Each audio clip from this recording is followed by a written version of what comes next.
So a question I get asked all the time is, Dim, how do I deal with this conflict that I'm having with my partner? How do I navigate this issue that I'm having with my partner? And what I wanted to do in this video is give you a framework that I give to my clients to help them navigate a conflict and resolve a conflict.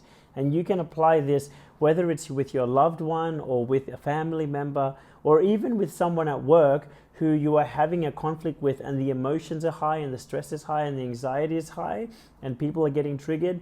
This is how you can navigate a conflict. So, discipline number one, the discipline of pure intent. So what that means is this person that you're dealing with, recognize that you need to assess this for yourself. Is this person a good person? Whoever you're having the conflict with. Does this person care about you? Are they a good person that loves you, that cares about you? Are they a good person that probably does mean well? They probably didn't mean to hurt you. They do mean well. They've demonstrated that they love you and they care about you. And do they mean to actually cause you harm? That's the first step, right? Because if logically you recognize that actually, you know what, this actually is a good person. I don't know why they've done this, but I know that they're a good person. I know that they mean well. I know that they're actually, I'm sure they're not trying to cause me harm. They're a good person. I know them. If you can get through that first step and you believe that they are a good person, then recognize that what you might feel as them trying to cause you harm is probably a misunderstanding.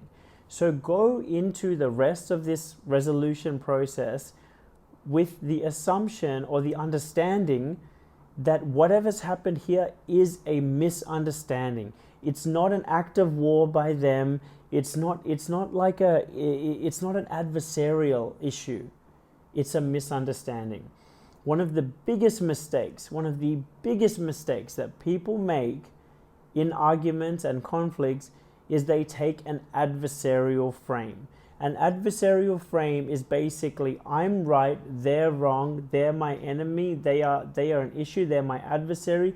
I need to take them down by me being right. That is a win-lose dynamic, and it'll always cause resentment in the long run between you and that other person. Forget about win-lose, forget about being an adversary, and start being a freaking partner. If you love them, if you know they're a good person, then know that whatever's happened is a misunderstanding. They're not your adversary, and take and move away from an adversarial frame to a collaborative frame. So what a collaborative frame looks like is you've approached the argument or the conflict with the assumption that, hey, listen, I think there's been a misunderstanding because I can see that I've probably hurt you, and I can assure you I'm not trying to hurt you. And I actually feel hurt by the things that you've said, and I'd like to believe that you're not trying to hurt me either. So then you move to step number two, which is, can we figure this out together? Can we sit down and figure this out together, right? So what you're doing is you're actually aligning on a common interest. So yes, you have a disagreement here, but you have a broader agreement, which is actually we're two good people, we've had a misunderstanding, and can we work together to figure this out? There, you've agreed on three things now, and you've disagreed on one thing. And you haven't even disagreed, you've just misunderstood one thing, right? You're having a misunderstanding, yeah? So now, in step number two, what you want to recognize is, okay, if we actually agree that we've had a misunderstanding and that we want to figure this out together because we're two good people who actually care about each other, then step number two is, I sincerely would love to hear your point of view. I sincerely, genuinely would love to hear your experience because I love you, I care about you. I'm not here to try and give you a bad time. I want you to be well and happy, if I can be really honest. So I genuinely would love to hear like your experience and your point of view, and then genuinely hear it from their point of view. And you might find, oh my God, actually, given the way that they've interpreted it and they've received it and how it's come across, maybe the way they responded to you actually was super kind in their context. Actually, within their context, maybe they're acting quite towards you, right? So now you've got on the table, you've got their information. Once you've totally seen, heard, and understood and felt their side of the story, then ask them, would it be okay? Like, is there anything else that you'd like to share? Because I'm not in the business of trying to hurt you or trying to give you a bad time. and I do really love you and I do really care about you for sure. So is there anything else that you would like to share with me? And then they might say, no, look, thank you, thank you for hearing me out. Thank you for helping me feel seen and heard and understood, genuinely, right? And if that is the case, then you can say, cool, would it be okay if I shared my point of view on the situation? And they usually would probably want to hear it anyway, because now that they felt seen, heard, and understood by you, then they also want to hear your side, and then you can share your side, and you can say, well, look, in my experience, like, number one, I can see how in your experience that's like how you interpreted it, and I'm really sorry about that. Yeah, look, here's how I meant it. Here was my experience, and then you can share it, and then you have actually, it's a lot easier to navigate the conflict now, because now on the table together, you actually have a lot more information on the table together. Then it's quite easy to go, you know what, like, I actually owe you an apology, or you know what, that other person might be like, wow, you know what, I owe you an apology, or maybe, you know what, wow, like, I get it. I get how that we both took it this way. You know what? How about this? Like, in future, how about we do X, Y, and Z? Cool. Are we good? Can we hug it out?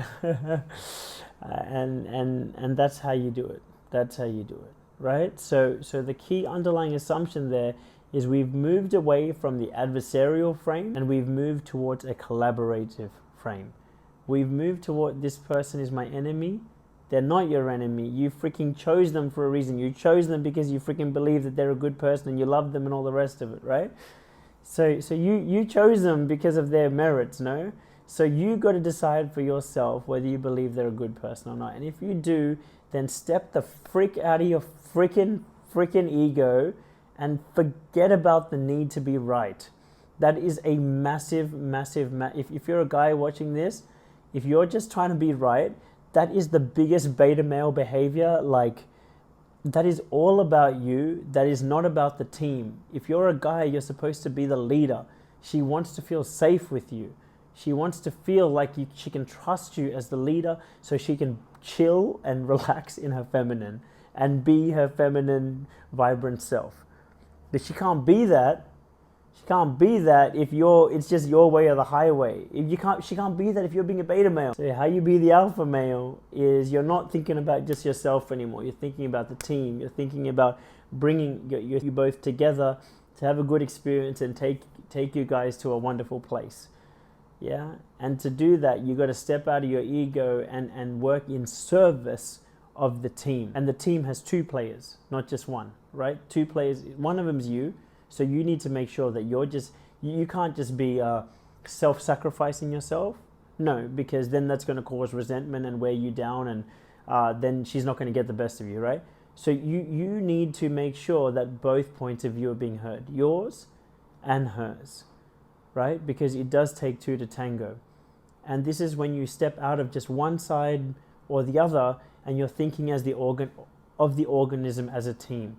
Because, the way I was actually taught in the army is it doesn't matter if one person is able to get across the finish line. If the team doesn't make it across the finish line, everyone loses. Everyone loses unless the entire team makes it across the finish line. It doesn't matter. No one cares if you make it across the finish line by yourself. It's about the team making it across the finish line. So it's about dropping the ego and just taking a bird's eye view and going, what does the team, all the players in the team, what do they need?